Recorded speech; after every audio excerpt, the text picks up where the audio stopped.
자, 그런데 우리 이야기는 이제 과연 그러면 그 체질이 8개로 딱 나눠지는데 탈체질에서는 어떻게 진단을 하는가 그겁니다. 도대체 그놈의 맥진법이 뭐길래 이게 그렇게 말썽이 많느냐 이거죠. 체질 아니면 갈 때마다 다 틀려요. 가는 데마다. 이게 참 환자의 입장에서 본인의 입장에서 참 우리의 입장에서 참 환장할 일입니다 이게. 자, 그러면 어떻게 어떤 원리에서 이게 그렇게 어렵게 이렇게 진단이 되는가 그걸 원리를 알아야 됩니다. 자꾸 원리를 모르니까 서둘러요. 한번에 딱 가면은 점쟁이가 점쳐가지고 뭐 결과 딱 말해주는 것처럼 너는 뭐 체질 이걸 원합니다. 그래 놓고는 좀 이제 먹어보고는 아니다 더 나빠졌다 막 그래요. 다른 한의원 갑니다. 그럼 또 반대로 나오거든. 점점 미궁에 빠지는 거예요. 그래서 어떤 사람은 13년 동안 체질을 헤맸어요. 13년 동안 체질을 헤맸으니까 정반대의 섭생을 많이 했을 거 아니에요. 결국은 병이 막 도졌다가 마지막 체질을 딱 찾았어요. 그래서 침 한 방 딱 맞고 나섰어요. 그런 얘기가 있습니다. 자, 그럼 체질 판별이 정말 중요한데 체질을 어떻게 알아내야 되느냐? 그러나 우리는 원리를 알아야 때문에 근본적인 권도원 박사님의 탈체질에서 그 판별하는 그런 유일한 체질 맥진법을 제가 소개를 해드리겠습니다. 일반적으로 체질 감별법은 여러 가지가 있어요. 뭐 통계법이 있잖아요. 뭐 먹는 거, 그다음에 뭐 성질, 기호, 식품 이런 거, 취미 이런 거 나오잖아요. 그래가지고 쭉 이렇게 항목을 만들어가지고 검사를 해요. 근데 이건 너무나 경우의 수가 많아가지고 가변성이 많아요. 기호품 따위도 이것도 실수가 많아요. 이게 인간의 또 감정이 들어가잖아요. 이게 느낌이. 그다음 자기 컨디션이 나빴을 때하고 좋을 때하고 또 차이가 틀리죠. 체형 관찰이에요. 어떤 일부러 그 장부의 크기가 나타나는 건 어느 정도 볼 수 있는데 속에 숨어서 안 보이는 거 있어요. 신장 방광이 신장이 보입니까? 간 같은 거 폐에는 좀 나타나요. 위로 솟고 흉골이 튀어 올라오고 간이 좀 어깨가 벌어지고 나오는데 잘 안 보이는 게 있어요. 그래서 잘 몰라요. 그러나 근본적으로 처음 만날 이렇게 딱 목욕탕에 할딱 벗고 들어가면 좀 나타납니다. 윤곽이. 그 다음에 시약감별이죠. 아까 말했던 뭐 교감신경, 부교감신경 이거 체질이 나오는데 그 두 개로는 판별이 돼요. 이런 걸 써가지고 아토피인 주사라든가 아니면 커피 이런 걸 먹여봐가지고 반응을 봐가지고 됩니다. 그러나 교감신경에도 4개 체질이 있고 부교감신경 4개 체질이 있는데 어떻게 할 수가 없잖아요. 교감신경에는 아까 말했던 대로 뭐예요? 금수 체질이에요. 금양, 금음, 수양, 수음 체질. 그러니까 부교감신경 항진 체질은 목양, 먹음, 토양, 토음이에요. 근데 그거 어떻게 더 분리를 하는데 뭐 안 되잖아요. 그 다음 전통 맥 찌는 방법이 있어요. 맥을 짚어가지고 하는데 여러분들 맥 공부해서 알겠지만은 맥이 어렵습니까? 쉽습니까? 어렵죠. 부침지삭 그건 알 수 있어요. 어느 정도. 근데 그것도 정확하게 뭐 통계를 매기가 좀 그렇죠. 부침지삭을 통해 가지고 병의 증세는 알아요.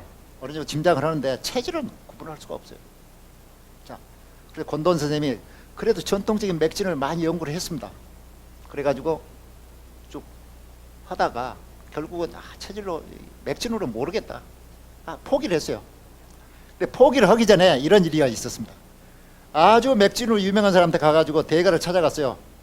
선생님, 맥으로 어떻게 병을 정확히 알아낼 수 있습니까? 했더니 못 알아냈네요. 선생님, 그럼 왜 그렇게 두꺼운 책을 썼습니까? 했더니 이거 이런 책을 안 써서 누가 안 알아주니까 썼다. 그냥 중국 책 그냥 번역해서 썼어. 그러면 임상에서 어느 정도 알 수 있습니까? 나 몰라. 그렇게 답은 거예요. 그러나 부침지삭 이 정도는 알 수 있는데 체질은 어떻게 할 수가 없다 이거죠. 그래서 권도원 선생님도 포기를 하려고 그랬습니다. 안 그래도 지금 막 동경에 가서 발표를 해가지고 막 사입이 이제 한의학에서 막 몰아내려고 이랬잖아요. 동아일보에서 막 이렇게 칼럼도 쓰고 해가지고 막 2단자 한의학계 2단자 해가지고 배척하는. 얼마나 이제 권도원 선생님 입장에서는 괴롭습니까? 야, 이거 체질 판별 제대로 안 되면 안 되겠다. 포기하려고 그랬어요. 포기하고 이제 미국에 가서 다시 신학 공부해가지고 뭐 이런 체질 쪽으로 좀 해가지고 선교 쪽에 좀 활용을 해야 되겠다 그런 생각을 했답니다. 그런데 우연하게도 진료를 하다가 그날은 전통 맥진이 아니고 좀 힘이 없어서 그런지 한 행지를 더 밑으로 잡았어요. 그래 잡아가지고 잡았는데 그 사람 맥을 짚고 다음 환자하고 맥을 짚었는데 그 사람들 같은 병증을 가지고 있었어요. 근데 똑같은 데서 뛰었다는 거예요. 맥이. 아차 이게 유력하다. 여기서 해가지고 결국은 팔체질의 체질맥을 판별을 하는데 얼마 안 걸렸대요. 자, 그렇다면은 모든 거 권도원 선생님이 실제 임상에서 한 거예요. 9번째 병맥은 체질맥은 없을까? 그거 아니라고 또 시간을 많이 소비를 했어요. 8개 맥을 발견할 때 드는 시간보다 더 훨씬 더 많이 투자를 했는데 결국은 구체질맥이 안 나왔어요. 그래서 체질맥은 8개다. 그런데 근본적으로 차이점이 전통 맥진에서는 맥의 성격을 봤을 때 그러니까 부침지삭을 보는 거잖아요. 그래서 사람 병증을 찾아내는 거고 오른쪽에는 뭐예요? 맥의 모양을 보는 거예요. 방향을 보는 겁니다. 맥이 뛰면은 심장 쪽에서 바깥으로 뛰느냐 방향을 흐르냐 반대로 흐르는 것도 있어요. 비상식적으로. 근데 모금체질 같은 경우에는 반대로 손끝에서부터 반향이 되어 옵니다. 맥을 딱 잡았다가 놓으면은 가장 먼저 도달하는 게 반대에서 온단 말이죠. 심장에서 온 게 아니고. 그러니까 반향맥이에요, 이게. 그래서 그런 걸 보고 이제 구별이 됐어요. 그래가지고 이렇게 정립이 된 겁니다.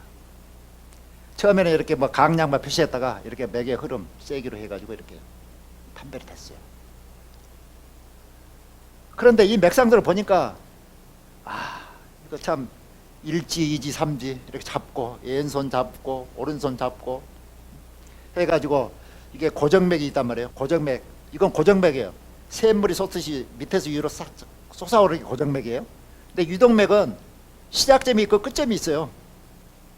시작해가지고 끝으로 가는데 변동하면서 흘러나간다. 그게 유동맥이에요. 그래서 금양체질, 금음체질은 이렇게 왼쪽 맥에서는 뭐예요? 3번 맥이 동시에 뛰어요. 금양이나 금음이나. 또 3번 맥이 뛰는 거 어디예요? 뭐 토양 체질에 토음 체질이 약간 이게 뛰잖아요. 그다음 밑에는 뭐예요? 수양 체질이에요. 결국은 대표적으로는 금수 체질이 왼쪽 맥을 짚었을 때 3번 맥이 가장 먼저 뛴단 말이죠. 그게 아까 말했던 대로 교감신경 항진 체질입니다. 자, 그래서 나머지 이제 뭐 보면은 또 1맥에서 뛰는 데가 있어요.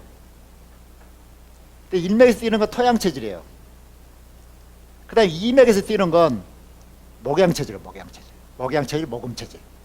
왼손 딱 봤을 때 그래요.